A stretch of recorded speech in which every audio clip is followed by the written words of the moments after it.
And thanks so much for having me for this webinar. I'm looking forward to giving this talk. It's not something that we've talked a lot about in terms of the research work of our team. And so I'm glad to be able to be here on behalf of our collaborators to share this work with you all. Um, I'd like to start by adding my own acknowledgement. I'm here on the Kwangin territories, which is the lands of the Songhees, Esquimalt, and Wasanich nations, here on what's known as the south part of Vancouver Island or Victoria. I put this brief image up to just speak about a growing movement, a strengths-based movement to really celebrate Two-Spirit and Indigenous LGBTQ plus folks. So at the spring solstice, during in kind of middle to late March, this annual celebration day has been taking place in Vancouver for several years. I believe it'll be happening March 19th again for those who are in that jurisdiction. But these events have also started to pop up in other parts of Turtle Island and across Canada as a way to celebrate the unique cultures. And we know that colonization historically and ongoing continues to suppress and erase sexual and gender diversity. And so these days are meant to be a space to reclaim what it is to be Two-Spirit and to celebrate those pieces. And for us as a research team, and for myself as a British and Ukrainian settler researcher, thinking about how we respond and come alongside work around Indigenous resurgence and Two-Spirit resurgence is particularly important. And so our studies and work has evolved to respond to those realities and to try to create greater inclusivity and relevance of our work for these communities as well. So you'll see that a little bit through the talk today too. So in terms of the objectives for today, I want to talk with you about our community-based research principles that we use in our team as a framework for approaching during this work with this unique community. And I'll talk a little bit more broadly about some of the theoretical frameworks that underpin and kind of come together to shape our research approach. We'll then talk a little bit about some of the Canadian epidemiology around mpox, just very briefly, as well as some of the community-based responses, just to make sure that people have a little bit of context for the actual data and results that I'll be sharing. And then I'll focus on what our study, our kind of community health survey has identified in terms of self-reported mpox awareness, diagnosis, and vaccination. And that's kind of the three main focuses for today. So just in terms of frameworks, we've got an amazing multidisciplinary group of folks who are working in STIs and sexual health here and abroad. And so I just want to spend a little bit of time just talking about some of the context and frameworks that we use in the work. So for myself as a public health scholar, Julian as a social epidemiologist, it's really important to contextualize during the phenomenon that we're talking about. And so there's often a strong focus on individual issues and health statuses, and also individual practices, behaviors, knowledge, and attitudes. But all of that needs to be situated within the relationships that an individual has, both romantic as well as sexual, those being situated within the communities through which people make meaning and spend time in their lives. These can be geographic communities. These can be communities of shared experience or identity. So in this case, thinking about 2SLGBTQ communities. And all of that kind of situated within a societal framework and thinking about the ways in which structures, policies, systems, processes shape our ability to achieve and maintain health. So this is the kind of social ecological model of health that during this work is occurring within. And just in terms of making sure that we're on a bit of the same page in terms of social determinants of health, there's much work. Even Canada has a long legacy and contribution to this work globally. But this is really thinking about the fact that during all health is situated and shaped by different social forces. And so whether that be things like social and community context, as I was talking about on the previous slide, or we think about education and during our ability to access information and wisdom, the way that our neighborhood and built environments shape our ability to move around and to interact and connect. Economic stability during a socio-income kind of factors and forces that shape our ability to afford during to live in particular ways or access certain kinds of care or materials. And then, of course, our access to healthcare during what ways in which we can reach the kinds of care providers and healthcare services that we might need at a given point in time. So that's what we're kind of talking about in this broad frame of social determinants of health. I also want to just spend a little bit of time to visit a bunch of different terms. So there's a lot of conversation now around EDI or DEI, so equity, diversity, and inclusion. And so I just want to kind of give a little bit of a visual depiction of how some of these concepts differ. And these are kind of high-level summaries of these terms, but hopefully they paint a little bit of a picture for why some of the nuance and detail in language is important. So if we look at this first image here in the top left around inequality, we can kind of see that there's two individuals here on the bottom on both sides. During this tree, if you're familiar with the kind of giving tree, do you know what I mean, is bent to one side and the majority of fruit are on one side of the tree. And so that's kind of our inequality, and in many ways reflects the kind of ways in which our society is right now. Equality, due to the kind of opposite of inequality, would be that we have some kind of intervention to provide the exact same intervention for all people in society. And so that intervention is quite helpful for the person on the left who can then reach during the fruit that's on the tree. But for the person on the right, that intervention doesn't actually change much significantly in terms of their access to resources. Then if we move to the bottom left, the equity kind of image, what we can see here is that the intervention in terms of these ladders are different. And so there's a differential intervention to try and provide what's actually necessary to provide some equity in terms of access to these resources. And as you can see, the ladder on the right is a little bit taller and higher for that person to be able to reach the fruit that's on the tree. And then justice, if we kind of think about that as a bit of like an ultimate goal, is actually writing the structural conditions that make that tree lean, do you know what I mean, and provide an imbalance of fruit on one side versus the other. And so then you can see different kinds of interventions will have greater impact during when we have justice within the system.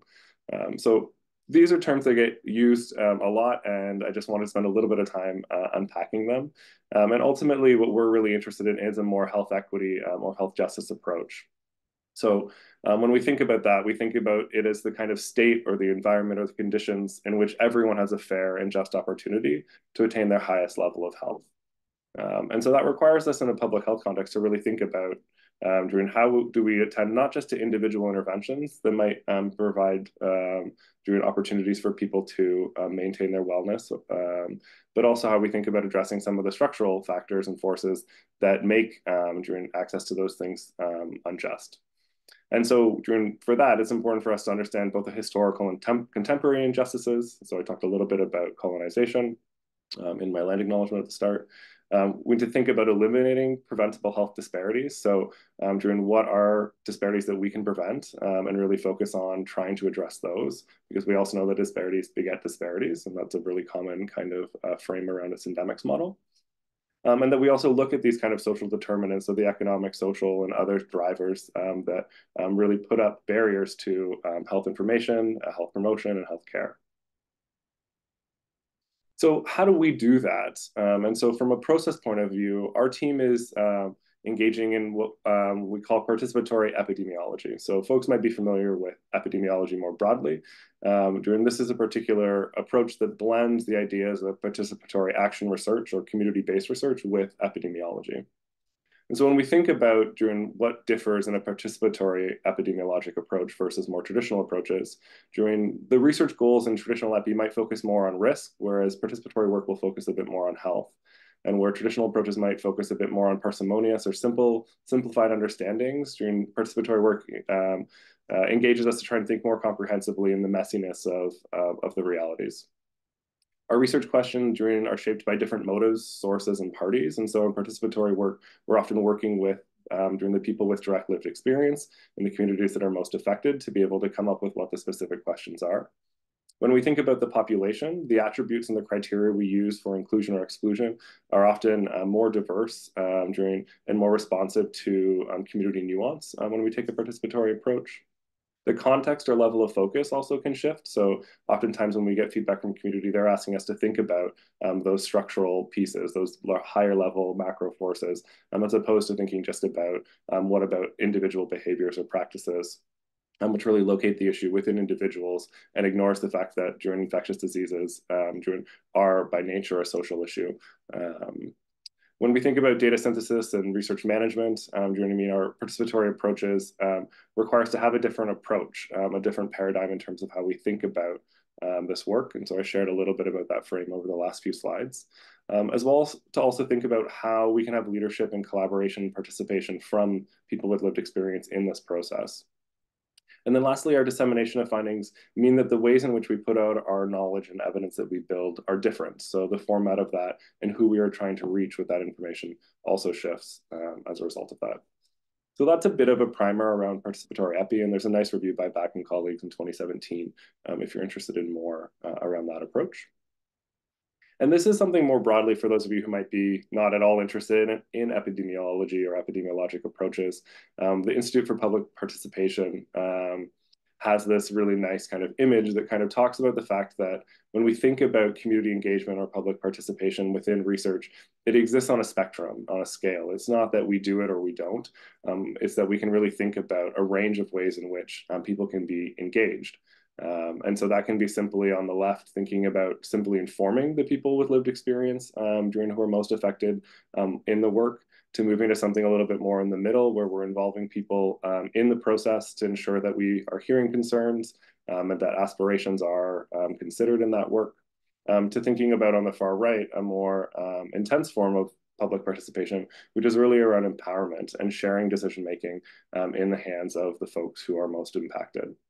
So all work exists on the scale to some extent. And really, I think the goal in terms of thinking about our strategy for patient-oriented research and in general advocacy around community-based research approaches, if we're really trying to advance equity and justice, then increased participation from folks who have the direct lived experience is an important aspect of seeing that through to fruition. So you can think about your work and kind of where different studies or different projects that you're working on might sit in terms of this kind of scale, and consider ways in which you might be able to, at least in certain phases or parts of projects, maybe move yourself along the scale to a more intense form of public participation. So I want to talk about my main kind of research project on this work and on many other studies. This is the Community-Based Research Center, which is a nonprofit society that was founded in 1999. It was very much a kitchen table nonprofit. So a number of individuals who were just in the community, frustrated really at the ways in which research around the HIV response was going. They really place a lot of blame, particularly on young gay men, as not knowing and not choosing to change their behavior in relation to HIV transmission. And so really trying to think about the fact that if we want work to happen differently, we need different work to happen, and we need that work to happen differently. And so CBRC was founded on this premise of really promoting the health of people of diverse sexualities and genders through research and intervention development. And so the core pillars of the organization's work since its outset have been around community-led research, about knowledge exchange and the ways we democratize access to information and evidence, about network building and building relationships within the community, and leadership development, how we build and bridge capacity within the community to be able to place people into positions of access and of power. And so we see a number of the people who've gone through CBRC's leadership development programs, for example, now in positions of leadership in other nonprofit societies, in academia and public health. And so really thinking about this as kind of structural interventions that change the way in which the system exists.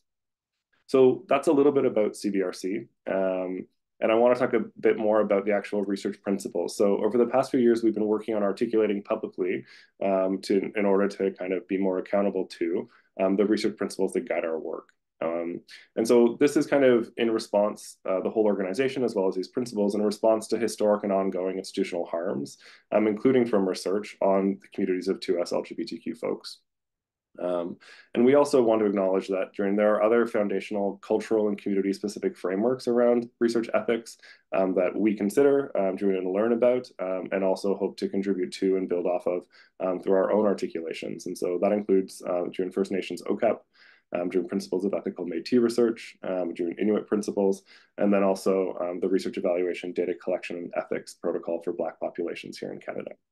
So we articulate this kind of CBRC research principles as a living guide, something that will evolve and change over time, and also something that is aspirational. These are things that we are aiming to build and work towards more explicitly and more consistently in our work. And we're certainly not perfect and very open to having conversations about what is working well and what's not working well, and what are some of the things that we find successful or more challenging in this work. So what are these actual research principles in terms of this work? So these are listed here alphabetically. There's no necessary priority to one or the other, but these are meant to work in tandem and collaboration with each other. So access means both access to the research process itself and being able to be a part of that, but also access to research findings. Advancing social justice is our commitments to some of the things that I spoke about earlier, and making sure that our work is focusing on how it can contribute to improve social justice more broadly in society for 2SLGBTQ folks. Balance is recognizing that there are both strengths and deficits in our communities and in the work, and we want to be able to hold space for both of those to exist, but that we can't solely focus just on one or the other, and recognizing a long history of very deficit-focused work, especially within our communities. Bravery and love speaks to the kind of personal aspect of doing this work. During SDIs in particular are very stigmatized topics, and it can be challenging in both professional and personal contexts to often undertake this work or engage in this work. And so recognizing that it requires, bravery to be able to do this work, and also love for each other in terms of how we actually carry things forward. I've talked about community empowerment and engagement, and the idea of centering lived experience through the kind of previous slides. Historically informed is also something that's important, and we recognize a lot of our response is based on several decades of during the HIV response within our communities, and that understanding that history, how during that epidemic unfolded and continues to persist. It's important to thinking about how we respond to contemporary issues like an mpox outbreak or epidemic. We also want to be impact oriented and make sure that our work is focused on trying to inform during changes to practice, changes to policy, changes to services, so that we see the benefits both directly as a community in a short and long-term sense. Taking a holistic view of health, and this is recognizing that health itself is not solely a physical issue, even though we do often really focus on kind of the physical pieces. And then intergenerational. Because of what has happened with the AIDS pandemic, because of what exists broadly in society in terms of ageism, there are barriers to working intergenerationally, and this is an important principle for us in terms of sharing wisdom around survival and around advocacy and activism in our communities. And so again, that's one of our research principles. So you can think a little bit about those for yourself and how they might resonate in the principles that inform your work. We don't often, and in many disciplines, I can think about my own traditional training in epidemiology, talk a lot about principles or values in our work, but it's important, especially when we're engaging in community work, to articulate who we are and what brings us to this and why we are doing this. And this is important in terms of developing and maintaining transparent and authentic relationships as a researcher. Okay, I'm going to shift gears a little bit from talking about kind of the framework of this work to talk just a little bit about mpox itself. So the next two slides show a little bit of the national kind of epidemiology, basically as of September 2023, when a lot of the national monitoring kind of wound up. And so this gives a bit of a visual depiction of the number of confirmed cases across the country by province or territory. And so you can see here that during Ontario and Quebec and BC had the largest confirmed caseload here in the country, with cases in many other provinces as well. And then this is the epidemic curve of the confirmed mpox cases, again, based on September 2023. So what you can see here is for the past year, there have not been a lot of confirmed cases. There was definitely some concern in summer 2023 about a potential resurgence of this, and thankfully we did not see that occur. But you can see basically over the summer of 2022, during this very quick and steep curve that kind of raised, and then subsequently declines and kind of peters off. So interestingly, around this particular work, we had plans to be out in community doing a study called Sex Now. We actually had plans to do it in the summer of 2020, and as folks are probably aware, with the onset of COVID, there was a lot of changes to during physical distancing, as well as to what was possible from a research point of view. And then also in terms of community infrastructure, so a lot of Pride festivals and community events were canceled in the summer of 2020. So our study from 2020 was actually deferred to 2022. And then this was another epidemic that kind of confronted us. So the recruitment time window that we were operating for Sex Now 2022 is this kind of purple box around the epidemic curve. So you can kind of see that during where this kind of epidemic started, a little bit before the actual study, we had already planned and had our protocols approved and questionnaires finalized before mpox kind of set in. And so we were trying to respond quickly and dynamically to the public health concerns and the community concerns about trying to have some information around mpox. We're not actually funded as an mpox study to do any of the work that I'm sharing today, but it was a way in which we were able to leverage some of the existing community infrastructure and study work that we were planned to be able to glean some insights into during mpox implementation. So I've shared kind of that high level epidemiologic information, but I think it's really important to recognize during the firsthand experience that people had around this. And you can think back for yourself the first time that you might have heard the term monkeypox, which was the term originally used before corrections to the kind of anti-racist terminology when we started using mpox. But you can think back to when you might have first heard about monkeypox and where that was. I think for myself a lot about how very quickly these stories were in the public media. And that very much at the start of this, there was a lot of cause for concern, a lot of questioning about during how mpox was being passed, about who was most affected, and a lot of really well-intentioned efforts to try and limit the ways in which this might get labeled as during a gay-specific disease, especially given histories of how things were messaged around HIV. So these stories here were generously and bravely shared by different individuals in the community about their own personal experience getting mpox during at different points in the epidemic. These are available on the CVRC website. And so if you want to kind of hear a little bit more directly from people, these stories are quite powerful and they're unfiltered and they're a bit raw in terms of what it was like for folks in different geographic contexts and different just socioeconomic contexts. So I think it's always good and especially important. I think about some of the teachings that I've received as an epidemiologist. I think about the Indigenous Chimama program here at BC that spoke once about the fact that statistics are during the lives of people with the tears wiped away. And so I think it's always important for us to make sure that we reconnect with the humanity and the people that are behind the issues that we're actually studying. So just a little bit of, I guess, trying to paint a bit of a picture of some of the realities of mpox in that summer of 2020. The impacts on community itself, lots of issues around stigma, direct issues around pain, issues with isolation, especially obviously in response to public health guidance for isolation. And there was lots of questions about how long this should take place and how extreme those measures of isolation needed to be. I talked a little bit about some of the inherent racism that existed around languaging around monkeypox, but also the ways in which that then showed up in communities in terms of anti-Black racism. And then certainly economic impacts. There was a lot of folks who were unable to work in order to follow guidance from public health. And so that meant lost income. And there was efforts from community over 70 organizations that signed a letter to the Minister of Health calling for greater support for people with mpox. It unfortunately didn't lead to full support as requested. And so there really was not a lot that was necessarily in place for individuals who were living with mpox.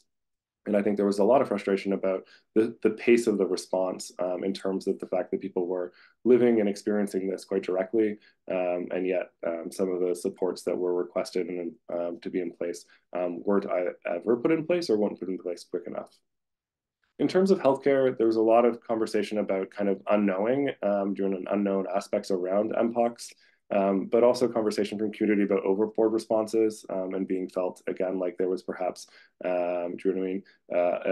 overly conservative response to what needed to be done in terms of isolation or what recommendations should be made around trying to abate transmission. There was aspects around very traditional public health issues around really focusing on surveillance and containment and not so much around public health in a more holistic supporting of the whole person. And then from a biomedical point of view, during the opportunities that vaccination and treatment provided for individuals as those kind of scaled up within the summer as well.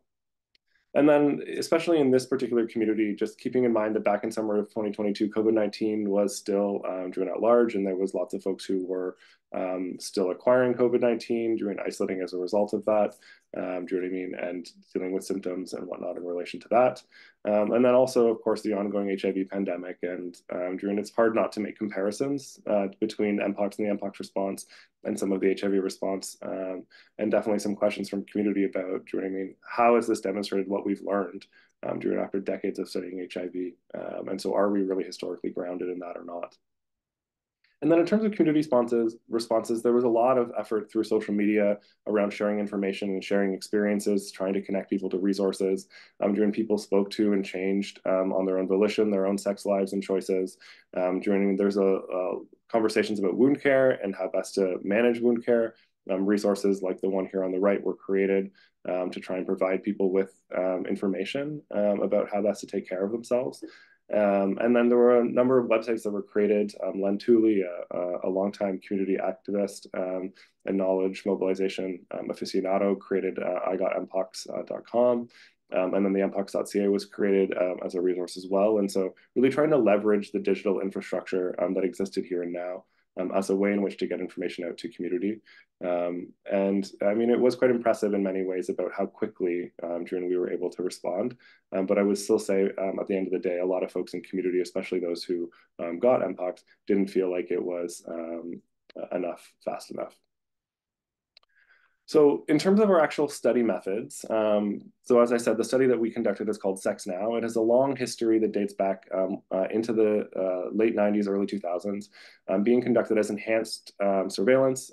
So thinking about really trying to collect other kinds of indicators around HIV and sexually transmitted infections, beyond just the idea of trying to track case diagnoses.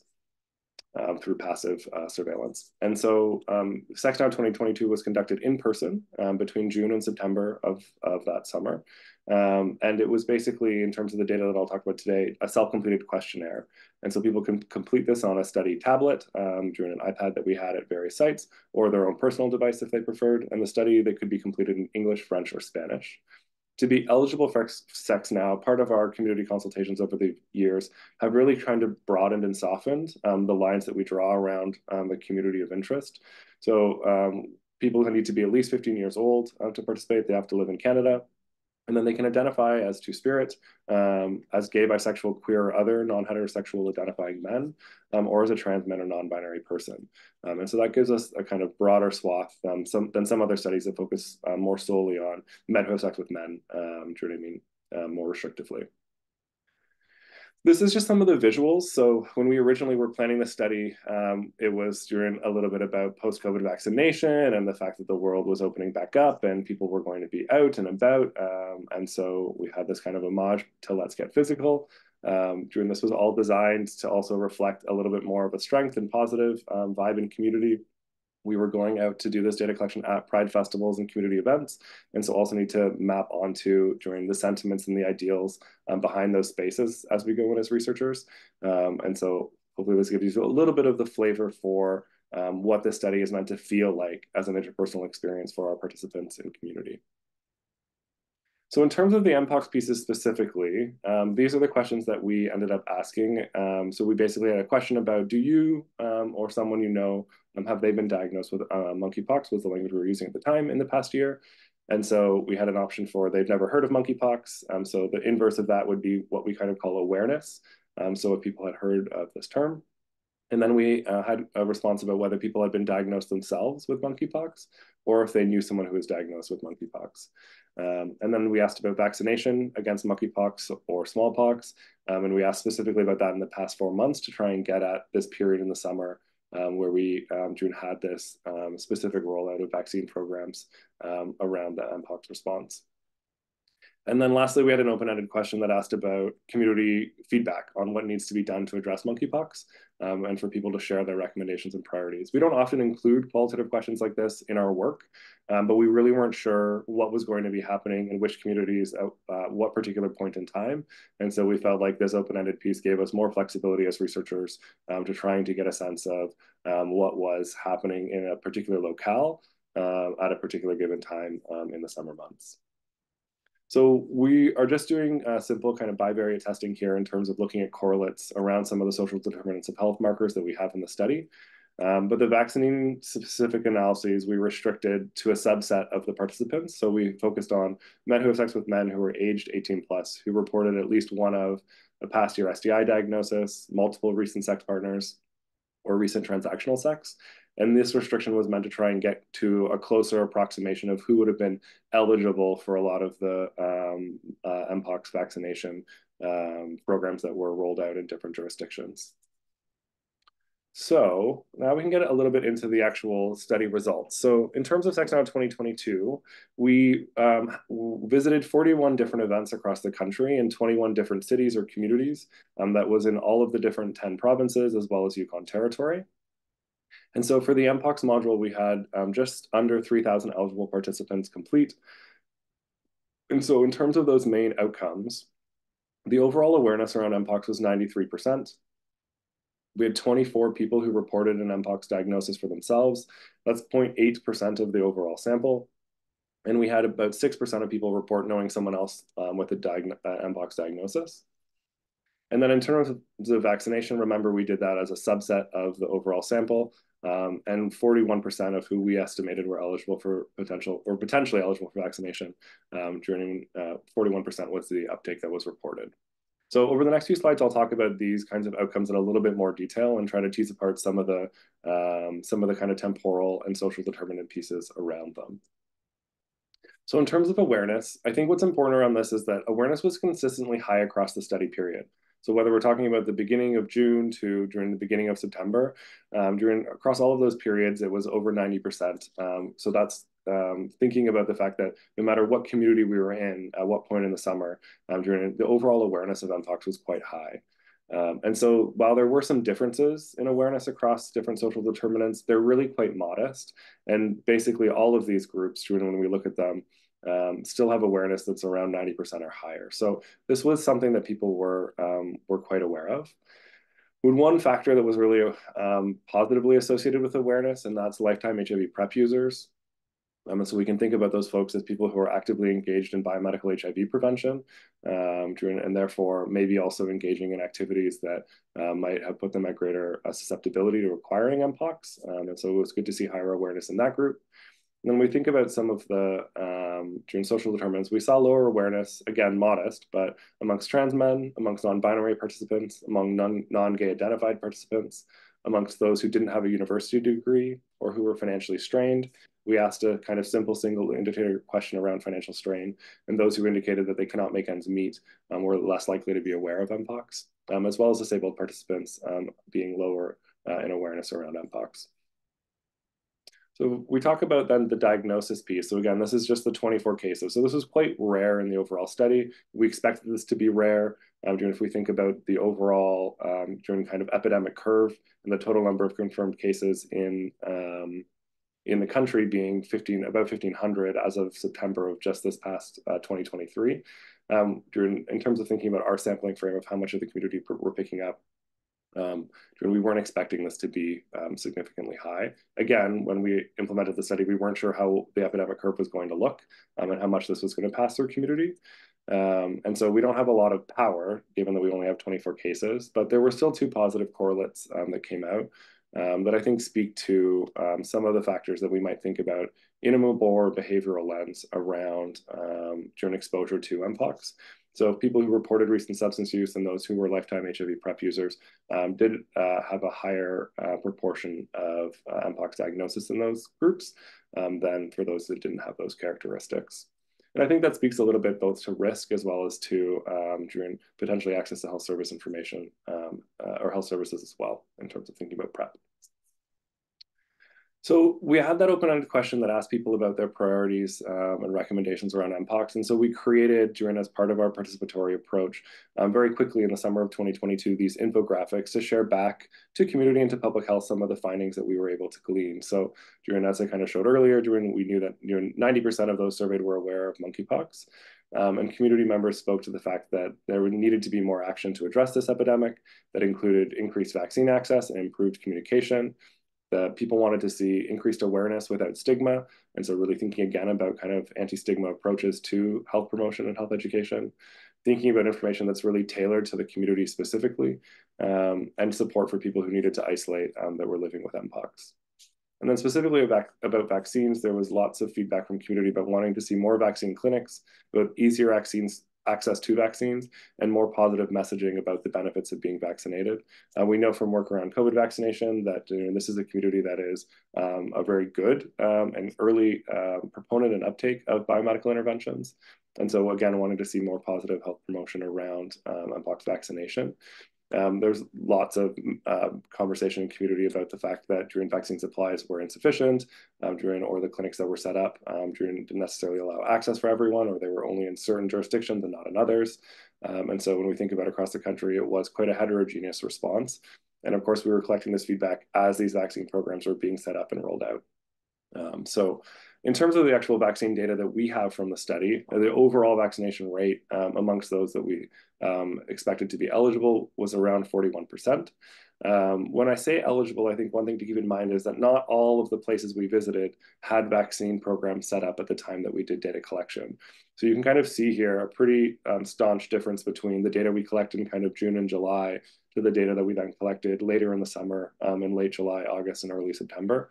And so quite a significant kind of change temporally over time in terms of vaccination uptake. And to think about during, even though this is an approximated eligible sample, that during those vaccine programs we're reaching during 3/4 or so of the community is quite impressive for a rapid vaccine implementation. And so I think there is a lot of success to be lauded in public health for the work around this and the partnership with community to make those vaccine clinics work, and obviously for the people themselves showing up to those clinics and getting vaccinated. We didn't have questions about multiple vaccinations in 1 or 2 doses, so there might be some questions about that, but that's not information that we collected. So just to give you a sense again of this kind of piece, it's both temporal data, but also different cities. And so in that first piece of week, or that first week 1 here in terms of this diagram, that was data collected from Toronto, Edmonton, and Victoria, so 3 different provinces, 3 different cities.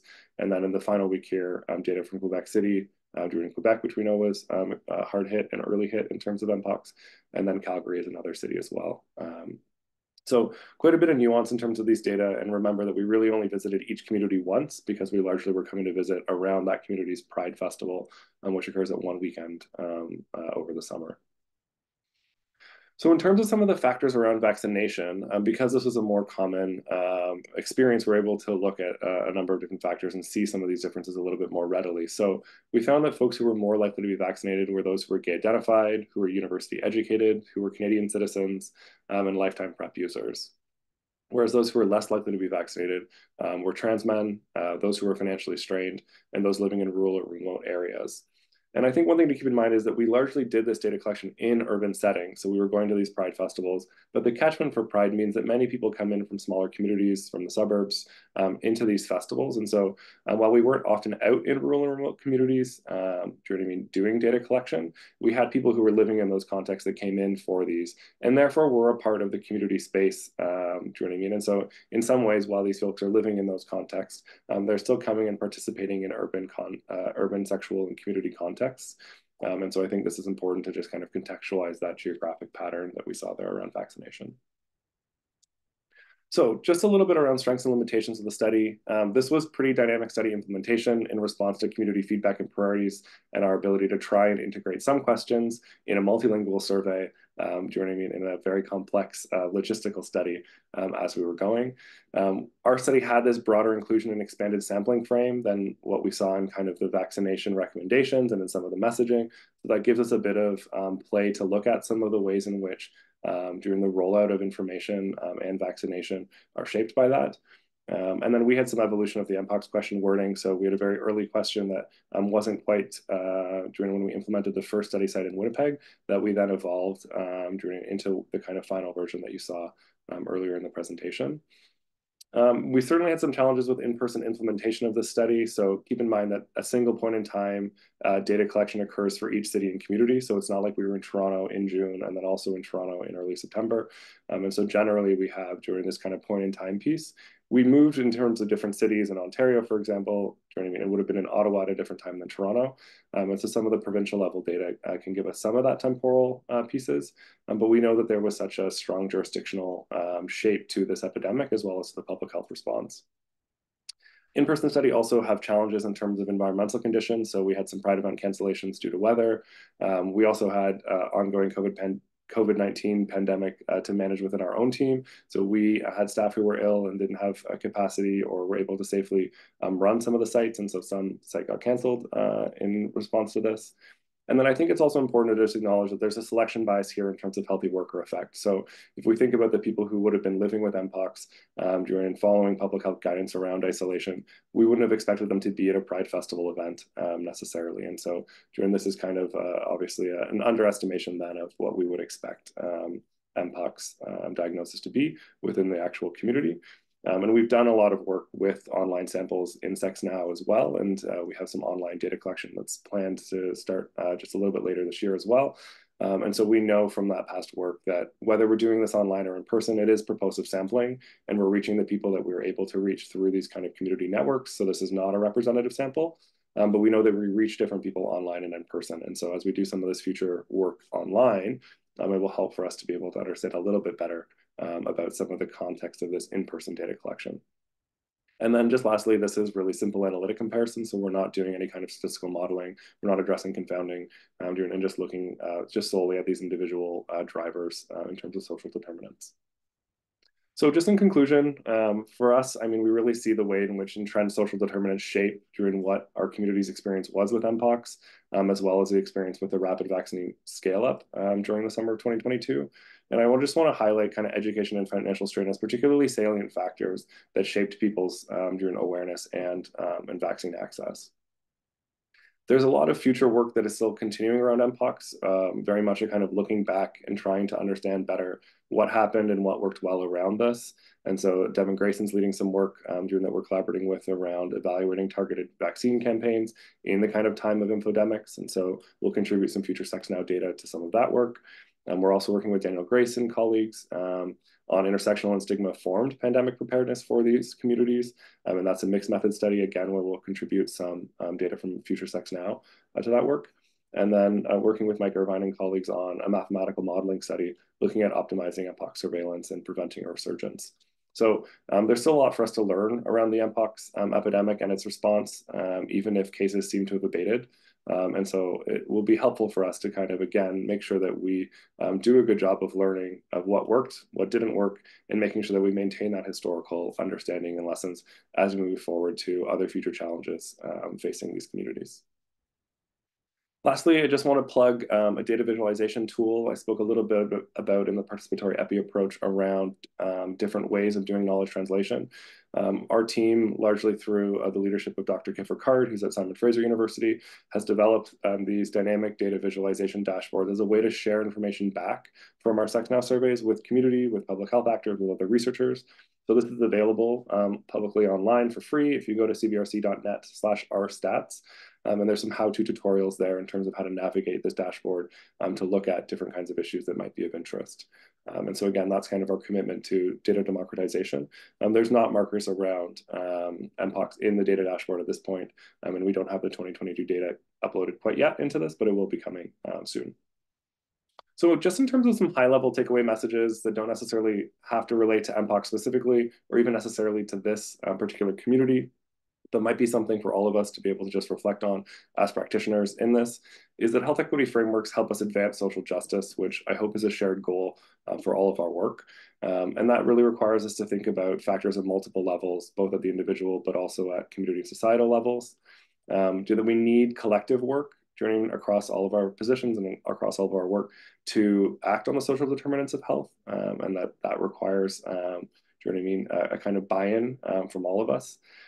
And that if we think about the kind of opportunities that working with community provides in terms of helping to set priorities and also look for where there's kind of policy window opportunities for us to have impact and to be able to be nimble and responsive, I think there's some great opportunity there for us to kind of maximize the impact of our work.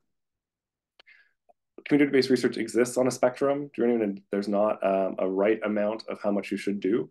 But I think that if you can engage in collaborative and empowering research, that is great. And I think anything that you can do to move across that continuum is excellent.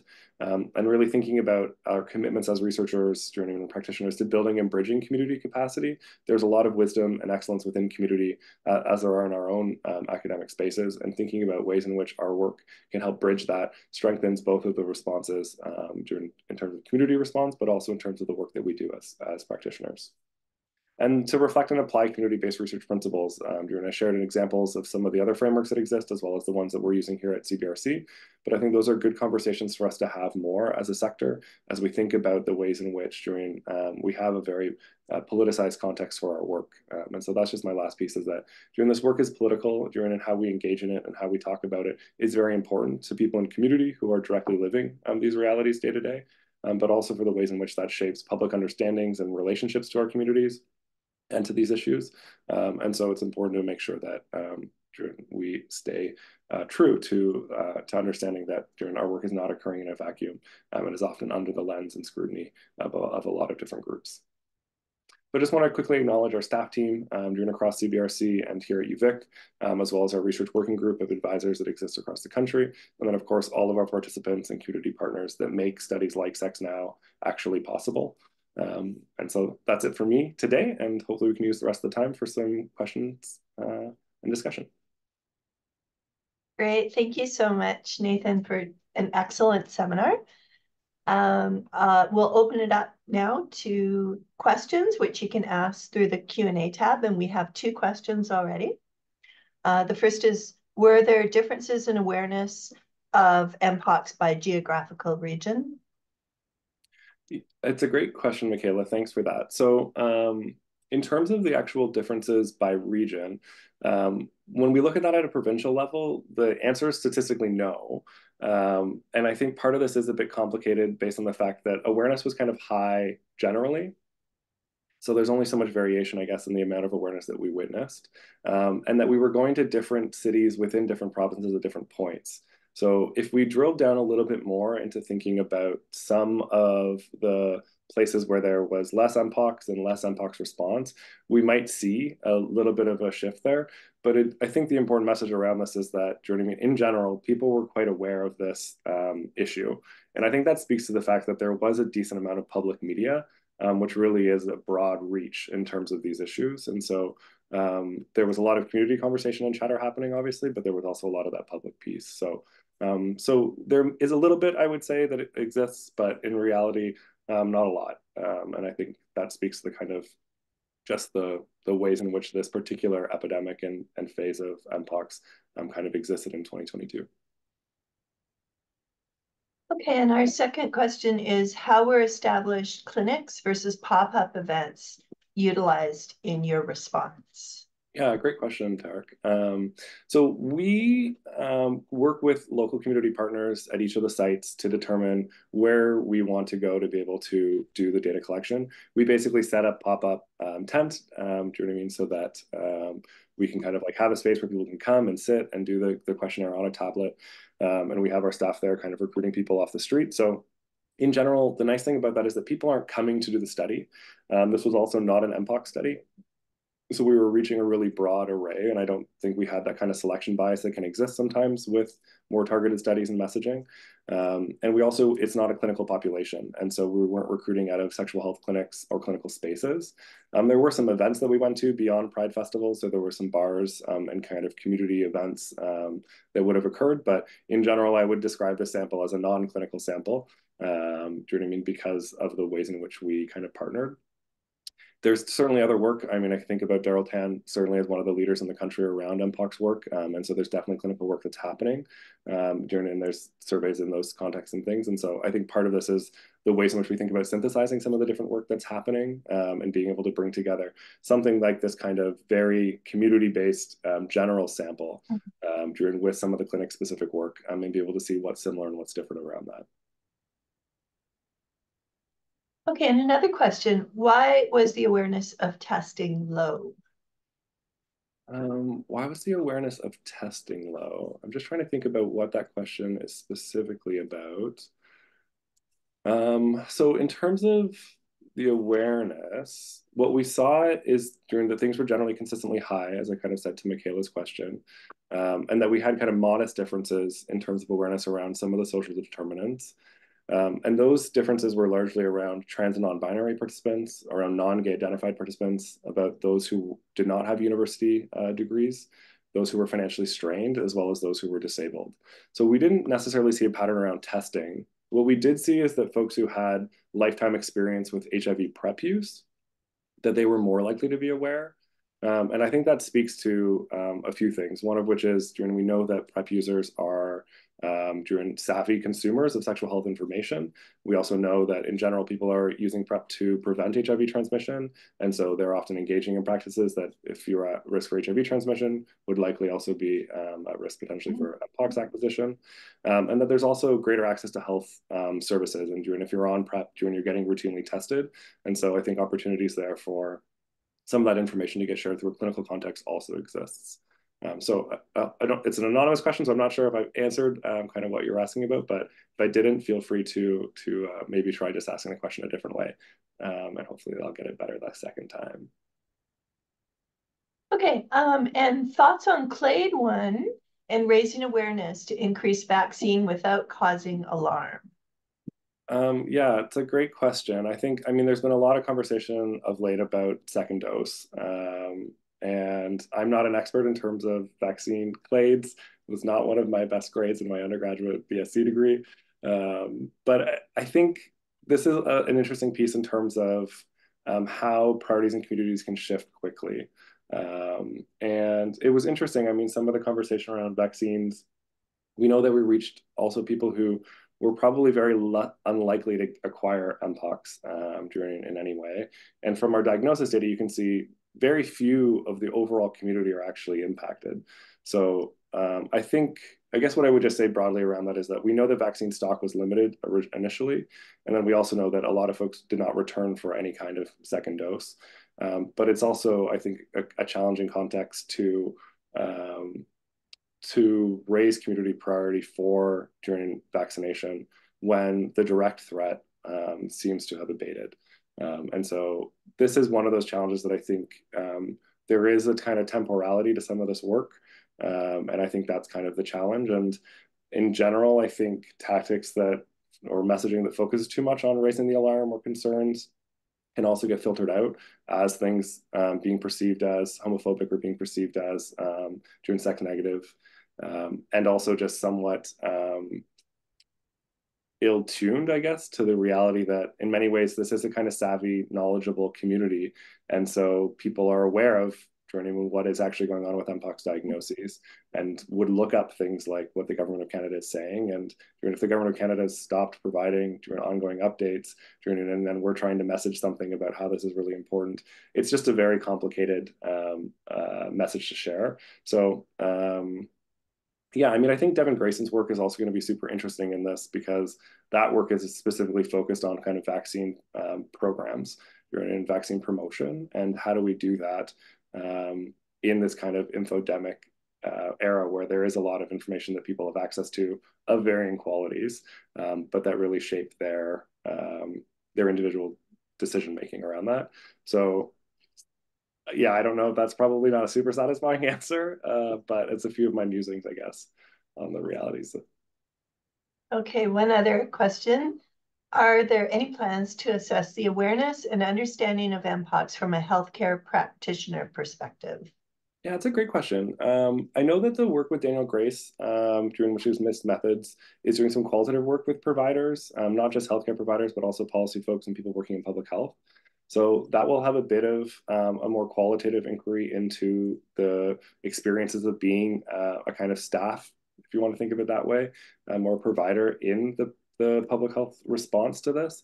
I don't know, and there may be others who are working on kind of surveys for more of a prevalence piece around healthcare practitioner understanding, awareness, experiences, et cetera. I'm not directly aware of that, but it certainly could be work that's happening. Yeah, and so I think, I mean, there will be some of that. I mean, I do know from the kind of anecdotal work in community that things always vary, and we have some amazing clinicians who are within our communities and that support our communities in terms of these all kinds of different issues, not just mpox.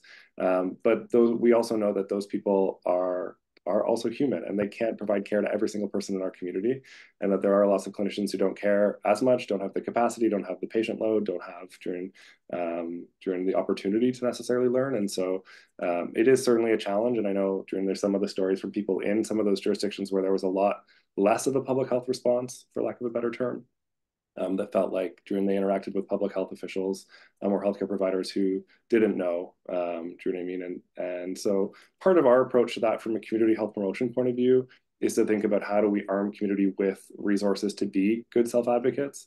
And so if you're going to show up, do you know what I mean? What is a resource you might be able to take to a healthcare provider and say, here is something with some institutional logos on it that's got some official piece that might help in terms of getting access to the kinds of things that people need.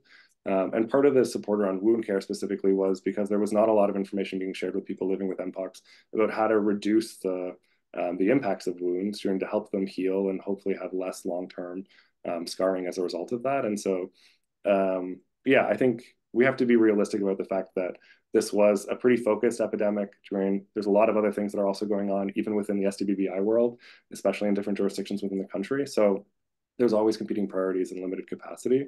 And so I think there are lots of strengths out of what journeying healthcare providers were able to do. And I think about how quickly vaccine clinics were set up in community spaces, at bathhouses, et cetera, that I think reached a lot of people during quite quickly, as kind of our vaccine data shows. But that also during it, yeah, I don't expect that every healthcare practitioner will know everything that we as a sector would love them to know, and certainly the community would like them to know. Perfect. Okay. Well, with that, I'd like to say thank you to Nathan in the audience for a stimulating conversation. And just before we end, I'd like to announce that we have another exciting I Used to Canada webinar in February. We'll be welcoming Dr. Santiago Perez Patrigian, who is an assistant professor in the Division of Infectious Diseases at Queen's University, and we'll talk about how close we are to curing HIV. So thank you to Nathan especially, and thanks to everyone, and see you in February.